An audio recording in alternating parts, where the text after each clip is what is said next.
Well, when I first started attending Pride festivals, and of course the Kentuckiana Pride Festival wasn't official Pride Festival back in 1981 and 1982, we were way out in the middle of the fields in Otter Creek Park, in the middle of nowhere. Nobody was allowed to take pictures. It was very secluded, it was very private. People really had to feel safe and know that they were going to be safe out there. So to see the difference between that and where we are today, which is where it is just right out on the waterfront, or you know, the Pride Parade through Nulu, and everybody participating and nobody having to be fearful that, oh my gosh, if I'm seen here, I'm going to lose my job or my family's going to find out. It's just a feeling of real accomplishment of how far that we've come. I remember going to our local Pride, and it was maybe 2 blocks of a parade, and it lasted about 10 minutes. It was pretty lonely, you know, there wasn't a lot. And just to see that from then last year, which was, I mean, the parade took forever. The parade is really something extremely accessible for both heterosexual families, gay families, and especially kids to be involved in celebration of gay pride and love and everything that comes with it. So it creates a really accessible path to get involved with what's going on. My first Pride was Kentuckiana Pride in 2013, and I went with a group of friends, and it just felt awesome to see what felt like the entire city coming out. It was amazing. It was really cool for me to see fellow gay people in person because I had just struggled with coming out. It was awesome just walking up and seeing, that was my first time ever seeing, I guess, I don't know what else to call it, like a gay event. It just felt like I fit in for the first time, kind of. To see people being so openly themselves, it just opens that door, especially for younger folks who are going through the same thing. I have been a DJ for multiple years. I've been a performer for multiple years. I've been an MC for multiple years. I'm an advocate because I'm an out trans woman of color, and there are not a lot of seats given to women like me. It's important for me to be visible because of that.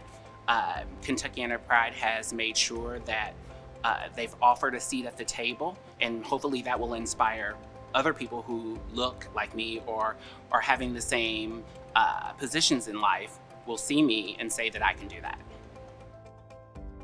Pride means being who you are, being where you are, living in your truth, and not being ashamed of it. Growing up, I was oftentimes very disappointed in myself, especially about being gay and something that I couldn't control. And the Pride, in a way, kind of helps reclaim that. And it's like, this is like something that you should be proud of. Like, it's a celebration of who you are as a person. And it's really important to have that. It means I'm able to be myself, not feel ashamed. Pride is just being happy with who I am, loving my community. Knowing that you're not alone. Celebrating the authentic human experience, and it's also a call to action for justice, for kindness, for love. A place where we can all go and feel completely celebrated and comfortable. When you see someone who might be 5 or 20 or 30 years older than you, like living their true self and like being themselves, really gives people that power to like be who they are. To me, I think Pride means intergenerational revolutionary joy. It's a celebration, but also, you know, a revolution. An opportunity to connect, sort of like celebration and joy and festival and party and flamboyancy with revolution and social change and community building. It reminds us of a time where, you know, people, namely Black trans women, have said, you know, we've had enough. And we deserve to be, you know, existing in all spaces, all the time. And so it's a time where, you know, we pay special attention to those sacrifices and to celebrate the gift that is, you know, the LGBT community.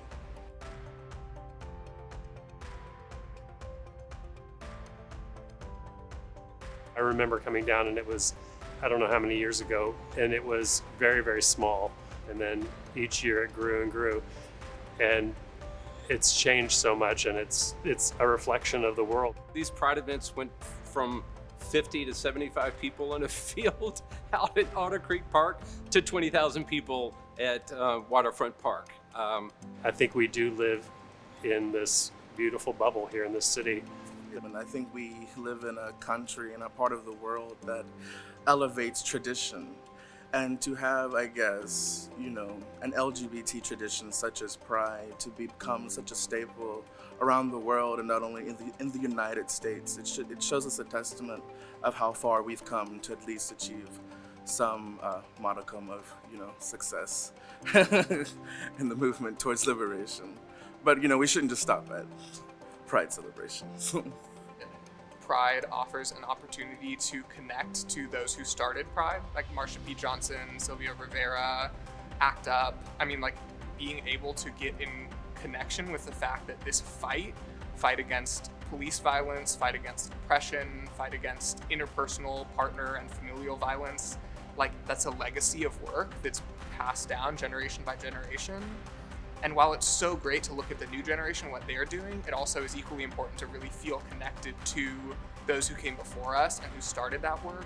Being able to see, okay, the reason I'm able to have it so easy is because of the path that was paved for generations before me. Humble for me to think back and remember standing in front of what used to be the Board of Aldermen and speaking about the Fairness Ordinance and that we actually had, instead of a Pride Parade, there were Pride Marches. And to see how far we've come along with that really is a testament to where I think what it says about our city and our people.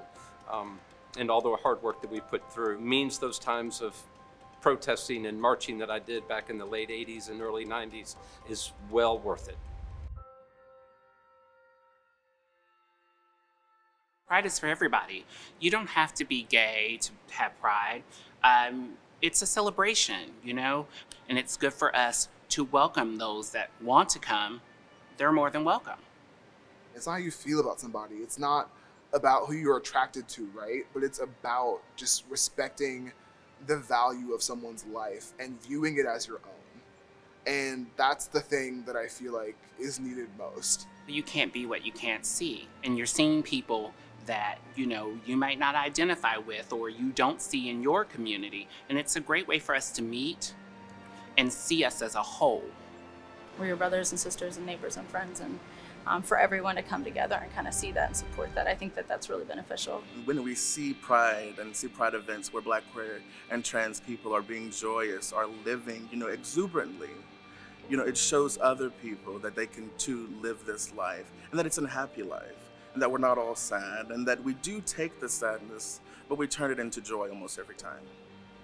Working at Royals, I'm on the register, I have my nails painted, usually wearing a lipstick, and I've had parents who come through and later on they'll tell me that they have a boy and they're like, I want to paint my nails, and the parent will come through the next time in line and be like, hey, look at their nails, they saw yours and they were inspired. And I think it's awesome for those kids, and also maybe for kids of parents who aren't as accepting. Seeing that in other people who are older and more established shows that eventually that could be them out and proud and living their lives.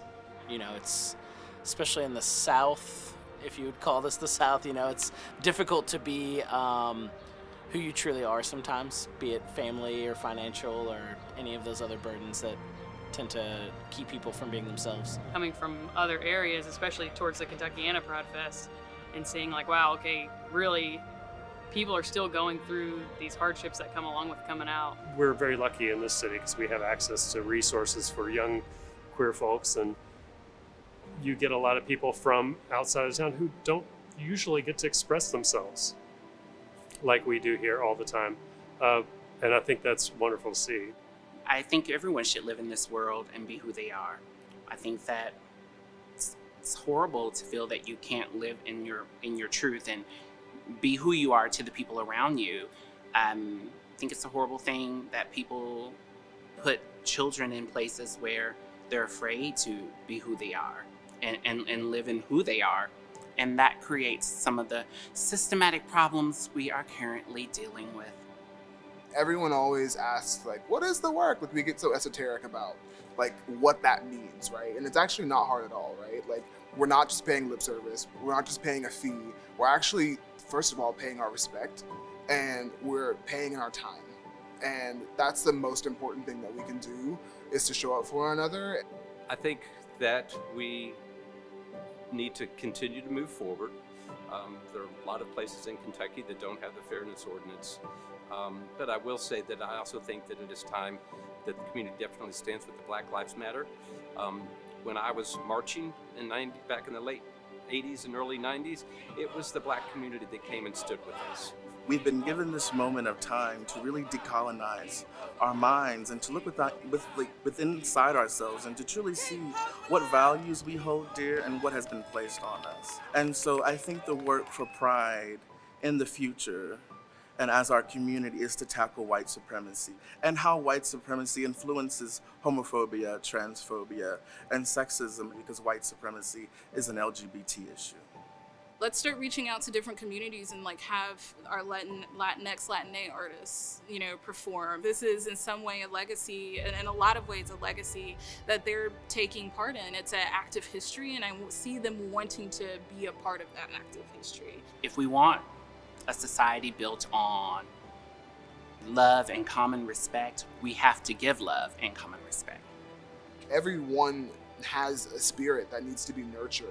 And how do we come from it from a lens of, let's nurture this person, let's build them up, let's take them with us along a journey that's gonna heal all of our traumas and really help us find commonality as a community.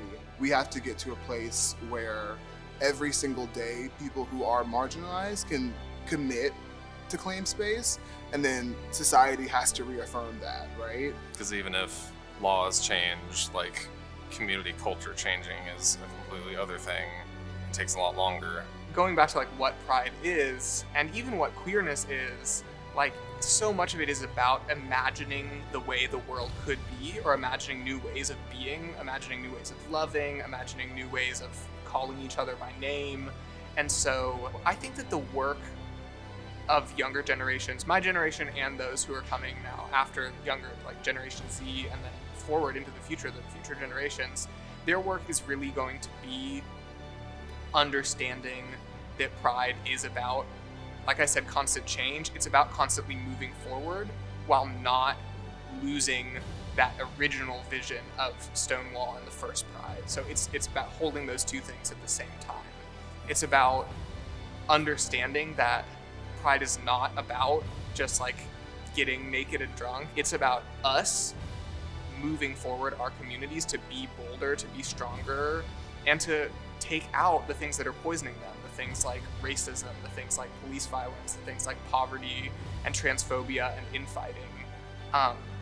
Right now, we're seeing this moment where pride is once again coinciding with revolution, with revolt and uprising against the police state, against police violence, and against racism. And to me, that's a great step forward for pride.